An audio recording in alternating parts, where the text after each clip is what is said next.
আসসালামু আলাইকুম প্রিয় ভিউয়ার্স, কেমন আছেন আপনারা সবাই? অনেকেই জানতে চান আমরা গরু কিভাবে যত্ন নেই। তো সকালে ঘুম থেকে উঠে আমরা ভালো করে ফ্রেশ হয়ে মুখ টুক ধুয়ে আমরা গোয়াল ঘরে ঢুকি, গোয়াল ঘরে ঢুকে গরুর গোবর, তারপরে ময়লা গরু পরিষ্কার করি, পরিষ্কার করার পরে আমরা গরুকে শুকনা খড় দিই। তো শুকনা খের খাওয়ার পরে আমরা ঠিক 9টা থেকে 10টার ভিতরে আমরা খুদের ফ্যান, ভুসি, কুড়া এগুলা দিই। এগুলা দেওয়ার পরে আমরা কিছুক্ষণ পর 11টার দিকে আমরা গরুকে ভালো করে ধোয়াই। ভালো করে ধোয়া গরুকে পরিষ্কার করে একদম ফ্রেশ করে আমরা গরুকে সবুজ ঘাস দিই।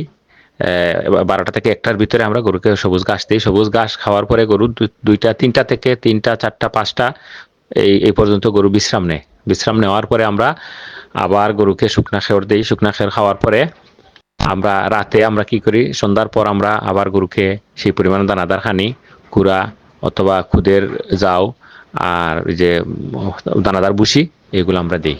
এগুলা দেওয়ার পরে গরুকে আমরা আর কোনো খাবার দিই না। রাতে গরু ফুললি বিশ্রাম নেয়।